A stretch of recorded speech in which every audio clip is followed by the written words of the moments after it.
Are carbon sinks on the brink of collapse? Without natural ecosystems, we wouldn't be able to produce, consume, and repeat these actions. Different ecosystems, natural ecosystems, captures and sinks carbon, which keeps a balance between emissions and a livable planet. But we are now seeing signs of a possible collapse, which is why we have invited Ane Costa Alencar, Science Director at the Amazon Environmental Research Institute, and Daniel Murdiyarso, climate change, climate change, energy, and low carbon development principal scientists at CIFOR-ICRAF, who are going to help us to explore how carbon sinks are being impacted and what can we expect. My name is Francisco Lara. Welcome to the GLF Live, and I will be in charge of moderating this session. Ane, I want to start straight ahead with you and asking you, how do we understand nature as a carbon sinking mechanism or carbon capture? What exactly those words means for us? Well, Francisco, I think it's really important for us to understand how, for example, the Amazon. I'm gonna get this example of the Amazon forest as a main, how can I say, element in this carbon cycle, and I think it's important for us to understand how the forest itself acts as this major carbon removal from the atmosphere. And this is through the photosynthesis. So basically, carbon is the food for the trees. They grow by extracting carbon from the atmosphere and holding this carbon, which is lost when the forest is degraded or, burned or chopped down and also burnt and released to the atmosphere. So it's very important to keep this ecosystem, the forest ecosystem, as one of the major, how can I say, extractors of carbon from the atmosphere. But also we need to take very good care of it to avoid that the forest become an emitter. So basically, Ane, based on what you're saying, as the main element in the carbon cycle, we have the forest, and they are in charge of capturing the carbon through this photosynthesis process. Now, Daniel, welcome to this Real Life, and thank you for joining us. When nature releases more carbon, when this process of photosynthesis turns out in nature or these ecosystems, forest in this case, or other ecosystems as well, releases more emissions that it absorbs or that it can absorb, is it a failure on the natural ecosystems, or how can we understand this?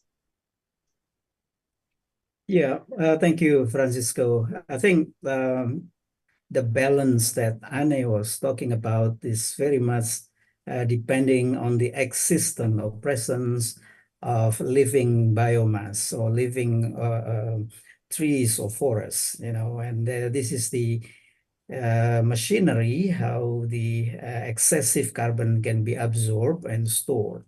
Without that, it's impossible to do that unless you are injecting carbon dioxide in a massive way. That will do as well, but it will be very expensive.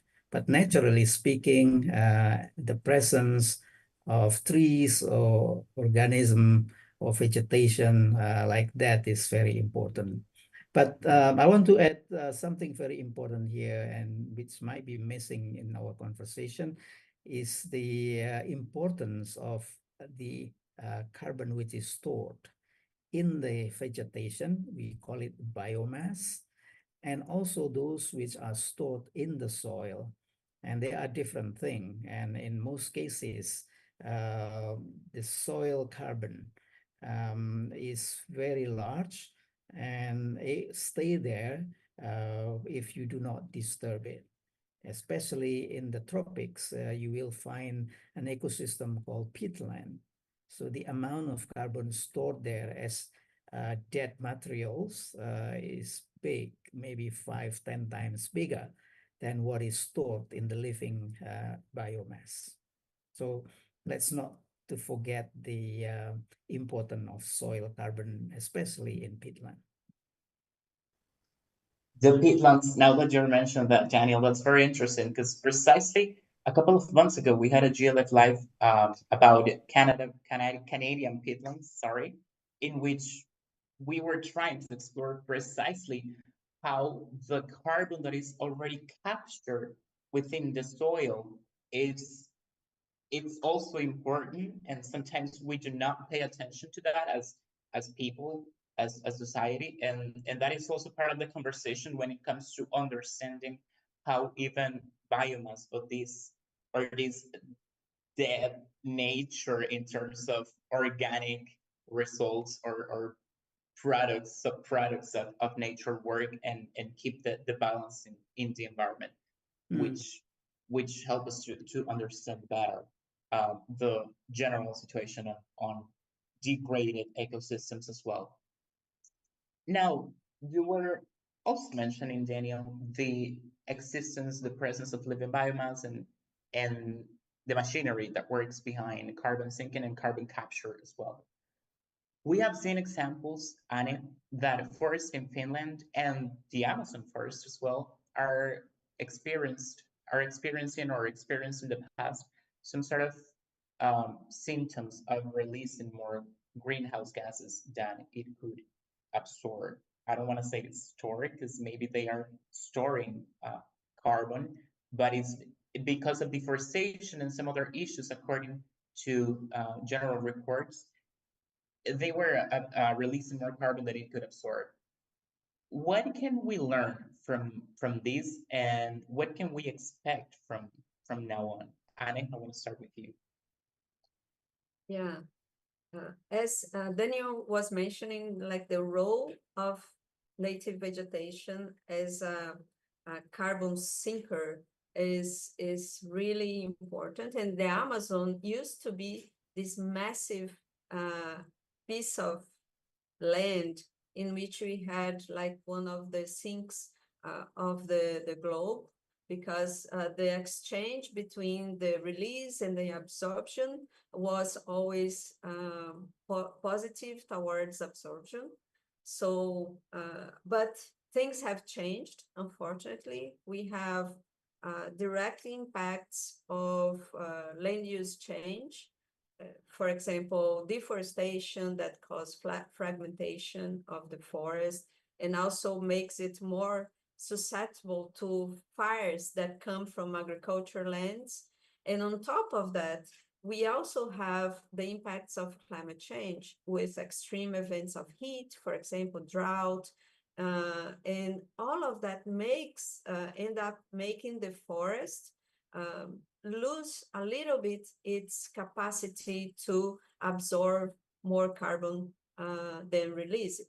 So some parts of the Amazon forest, mostly in the southeast of the region, which are more affected by all this deforestation, fragmentation, and forest fires, they have been reached this point in which they are releasing more carbon than absorbing due to these levels of degradation.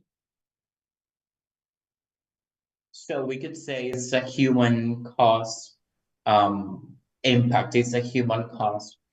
Yeah, it's a human cause impacting, not directly. It's because of nature or natural causes or the natural process of this ecosystem as a whole, which I consider is important to understand because that gave us an idea on where the root cause is and where the solutions should be coming from.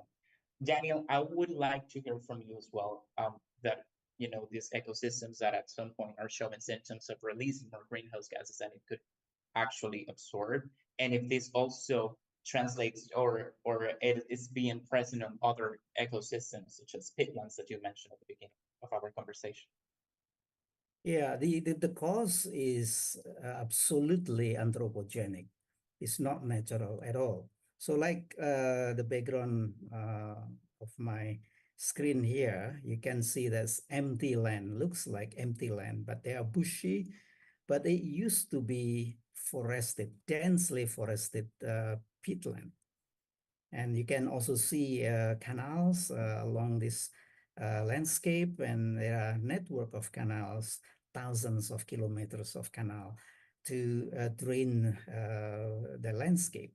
So what I'm trying to say here is that as soon as the forest is cut down, like this landscape, the next thing to do for the land to be converted is to drain the water. So in the first action, the human action on cutting down the trees is already releasing carbon dioxide because of the biomass that is used for something else or burn or decompose. And the second pathway to release carbon is by draining this landscape, because as soon as you drain the landscape, the soil will get dry, and that will be easily exposed to the atmosphere or oxidize, so that the carbon stored in this organic material will be released as soon as it is drained. So you have a double kind of action, human being to, destroy or destruct the natural ecosystem here. One, by deforesting, second, by draining the peatland. And you can imagine the area of peatland is only 3% of the total surface area, and the carbon stored there is 44% of the entire soil carbon. So you damage a certain amount, small amount of peatland will release so much carbon dioxide. That's precisely what other ecosystems are also facing or experiencing to some extent. I know, for example, that certain the permafrost also keeps emissions, greenhouse emissions such as methane, within the barrier, so it doesn't add up to our already crisis in terms of climate. And that is also something that is showing on peatlands that are very important, not for the carbon that it can capture right now, but for the carbon that has captured throughout the centuries, the years that has been as part of our natural ecosystems. And both of you mentioned these anthropogenic causes and impacts that humans are creating on the environment and our daily lives as well. And you mentioned the extreme heat, the drought. Daniel, you brought the anthropogenic issues to the table and how humans are the ones causing this, and this is not natural. And this is very important this year because 2024 is the first year that we are surpassing the 1.5 degrees limit, according to the Paris Agreement. That is the point of implosion in terms of what can we do to have a livable planet for all of us. What can we expect, Daniel, and then Ane, I would love to hear from you as well. What can we expect for land ecosystems if we continue on this path of temperatures increasing due to anthropogenic causes solely? Yeah, well, I think the main cause of the increasing temperature due to the increasing concentration of carbon dioxide is the burning of fossil. So you cannot expect so much from the natural ecosystem or land ecosystem to stop, the emission or the concentration of carbon dioxide in the atmosphere until you really stop or cut aggressively the emission from fossil fuel. So just to give you perspective, the current loading of carbon dioxide in the atmosphere is about 60 billion ton, and about 40 to 45% is from fossil burning. And from the land sector or land ecosystem is probably 8 to 10 billion ton. So even if you reforest the entire globe, but still keep burning the fossil, this increasing temperature cannot be stopped. So the elephant in the room is fossil burning. So I think there is a wide misunderstanding about the role of forests or land ecosystem in this business of greenhouse gas emission cut. So the main thing that people can do, like those in COP29, is should be cutting down aggressively the emission from fossil. Yeah, if I Ane? Yeah, I totally agree that to fight climate change effects, we need to really reduce and tackle fossil fuels as a globe. But if we go, for example, for the forested nations as Brazil, we I mean, deforestation represents almost half of our greenhouse gas emissions. And so it's a matter of what each country can do. In the case of Brazil, we need to continue reducing deforestation. And we have been doing a very good job in the past 2 years. We have been reducing deforestation up to half of it was in 2022, for example. And we are really in the path of our NDC. However, and I think also keeping the forest standing, it has other benefits, which is water cycle. And so I understand that fossil fuels is our main fight, like to reduce fossil fuels is our main fight, but keeping these ecosystems such as our forest, for example, is very important for other dimensions that can help to cool down the planet and also to cool down the region, you know. And there are many cascade effects, for example, of climate change on the Amazon, and combined with extensive land use change, we can have major impacts on forest degradation. So if you look at my like the background of my the photo in the background, we have a very pristine forest that used to be resistant to fire, and now in 2024, one of the worst droughts that we had in Brazil, we had more than 6.7 million hectares of forest, standing forest burned. So it was the humidity of the forest was lost, and it was not sufficient to stop the forest fires, which it used to be very little in other years. So unfortunately, we don't have a good scenario in front of us. Probably we will have more events, extreme drought events, which would put into this forest into a very bad condition and situation. So I agree with Dr. Daniel. We need to focus on really strong commitments to reduce fossil fuel, like burning of fossil fuel, but we also need to conserve our forest ecosystems because they do matter a lot. Yes, Francisco, I just want to add here, just to convince the audience here that the Sing forest is doing well. We just made a very extensive report from so many numbers of countries, which demonstrate that carbon sinks is improving, okay? Meaning that the forest is enduring from the degradation.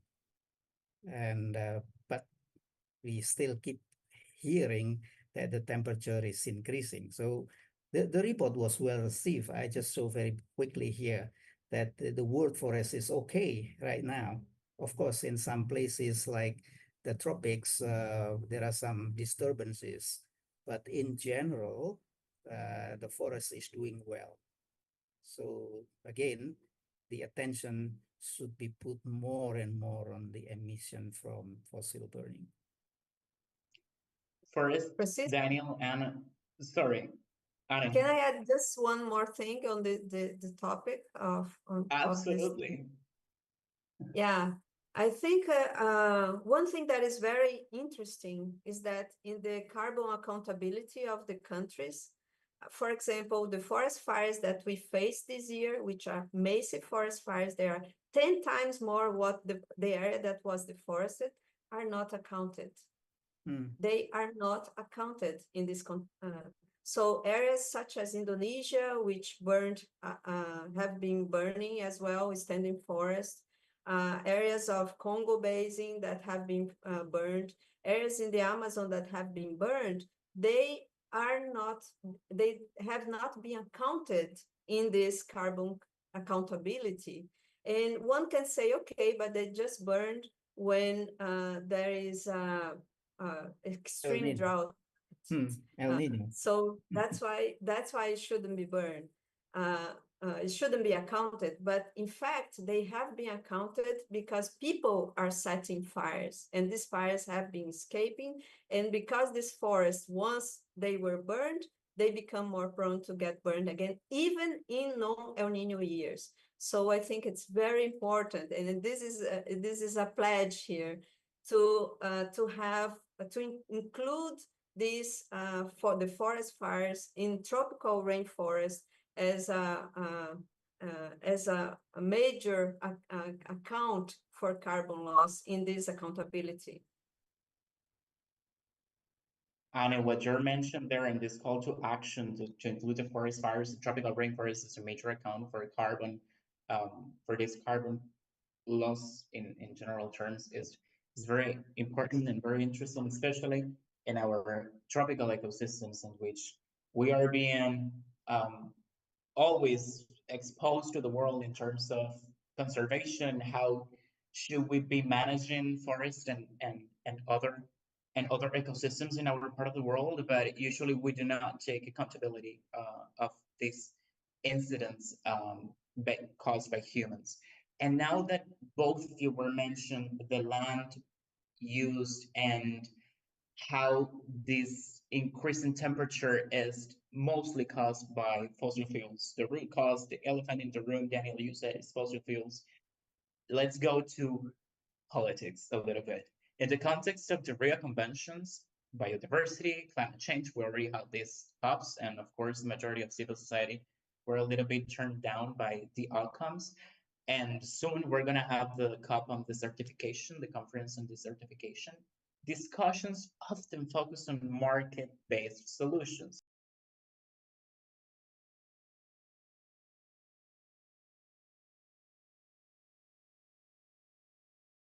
And biodiversity credits.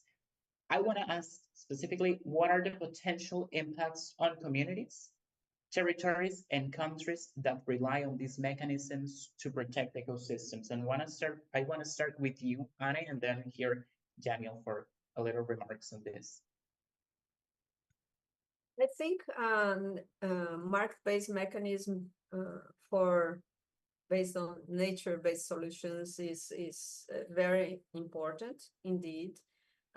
So even though we have to cut fossil fuel emissions, I think like restoration is really important, and it can be a driver of not only carbon capturing, but also social development. And I think we need to really work on these markets, for example, for restoration and like to promote the entire chain from seeds collection to really the market of the carbon market related to that. But I think there are many issues related on how to actually do that accountability. And this is one of the major problems, for example, that we have been facing with the REDD+ agenda, which maybe after with the results from COP29, it will improve a little bit. But my feeling is that for example, restoration projects would go faster because they are really easy to identify the outcomes, and also the private sector can engage more. We just need to make sure that we are safeguarding all the social elements involved in this process. Yeah, I just want to add here, Francisco, that, well, the Rio Convention 3 convention is 30 years old now, and it was discussed very thoroughly, and people were thinking that there would be convention about forests, but they did not materialize. So only 3 conventions: biodiversity, climate change, and desertification. Forest was excluded, but the gathering agreed to form what is called UN Forest Forum, UNFF, but it's not legally binding. But using that scheme, people can do something globally. But as Ane mentioned, most of the forest issue absorbed in the Convention of Climate Change through a number of mitigation and adaptation strategies, including CDM, and then RED Plus, or it was RED with 1D, RED with 2Ds, and then RED Plus. In the context of local community, in the past or recent years, the implementation of RED Plus has been very much done at national level. Very little I've seen, as far as I know, including involving local community. So in the COP, recent COP, it's been discussed also how this jurisdictional approach of implementing RED Plus under the convention will be able to include not only local community, but also other convention like biodiversity and desertification for sure. And there are a number of schemes where there is a possibility of loading up the biodiversity agenda in the RED Plus activities by saying that it means that if one implements RED project, there should be a way of also measuring biodiversity conservation. So you will have additional benefit in addition to carbon. So you will have co-benefit from biodiversity conservation, but there is no mechanism how to, monetize this yet. But certainly, there are no manuals, no guidelines. If project has this kind of agenda and also involve local community, they should have a good or premium price for the carbon credit they are raising from the project. That's my expectation. Wonderful, Daniel. And looking forward and knowing what has been done in 2024 in less than 1 minute, Daniel, what do you expect, not from the upcoming conference, but what do you expect that we as society, the policymakers, stakeholders do in the future, in the near future, let's hope, for this situation? We are seeing that nature is not on the brink of collapse, not as for now, and nature is resilient, but we need to take some action, some course of action in terms of avoid that path, to avoid that impact. So Daniel, I want to start with you and then Ane for a nice closure. What do you expect or what are you looking forward that society in general can do to avoid that path? I'm not sure what do you mean by collapsing here, but certainly any kind of human intervention will create disturbance, and the disturbance regime is varied from place to place. We mentioned about fire. Some places is also affected by the stem borer attack, pests and disease. Those kind of stuff should be, factor in when you are estimating about the impact of climate change on this ecosystem. So the failure is not singly caused by climate change, but can be other disturbance regime. And it is worsened, of course, by the changing climate. So let's go back again on the issue of wetland or peatland here. The main strategy or perhaps action need to be done in order to protect or to improve the degraded situation of this ecosystem is to put the water back, because this is wetland. You cannot have wetland without water, you know. And I think rewetting peatland is very crucial, and also other wetland ecosystem. If you drain, that will be the beginning of the disaster. So in order to avoid this collapsing or dysfunctioning of the ecosystem, you have to put it back what it used to be. Put it back where it was and how it used to be. Annie, in an ideal world, what steps should be prioritized to avoid any sort of nature not being able to be resilient or to capture and absorb the carbon that we are emitting?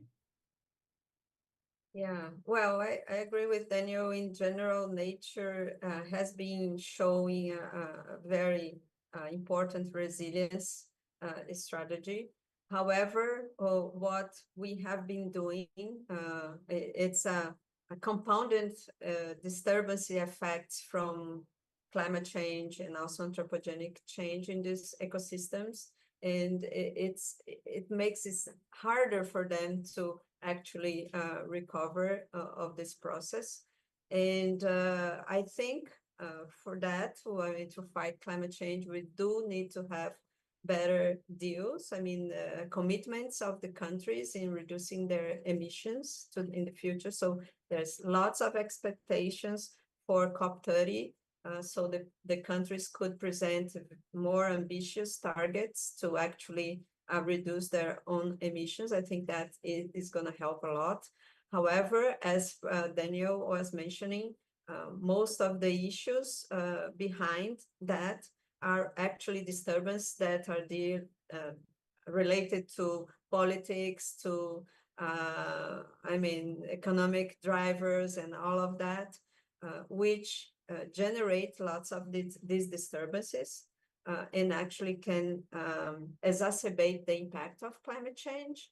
So for example, in Brazil, we do need to continue the path of reducing deforestation, but we do need also to have the agriculture sector like doing better practices, because it's the second larger emitter of greenhouse gas, and we need to have them on board fully, so we can also have less impact on the remaining ecosystems, not only forests, but also water based ecosystems, wetlands, savannas, and all of that. So it's a commitment of all, you know. Without that, we probably would have the perfect conditions for these compounded disturbances, and fire is one of them. Ane, Daniel, it's a commitment of all. I want to take that. And I'm also taking from this conversation that nature is still resilient. Forests are showing us that they are doing their work. It's on us, the people. It's on the industries. It's on the governments. It's up to us, to all of us, to ensure that we are also doing our part of the work, which is cutting off, reducing emissions, and other, including other activities or human-induced causes such as fires, to protect and to ensure that nature is still resilient and carbon is still captured and storage in these natural ecosystems. Thank you to both of you for this interview, and for all of you out there, our audience. If you want to learn more about carbon sinks, take a look at our resources on our ThinkLandscape platform. We have a wonderful GLF Live as well about peatlands that Professor Daniel mentioned a lot as well. We will be also at COP16, the UNCCD, the certification conference, and don't miss out our coverage there. Thank you so much for your time and for joining us during this GLF Live. Have a wonderful day, a wonderful week. Thank you so much, Francisco. Thank you, Francisco. Thank you, Francisco. Thank you. I'll see you in COP30. You will be hosting that. Yeah, please.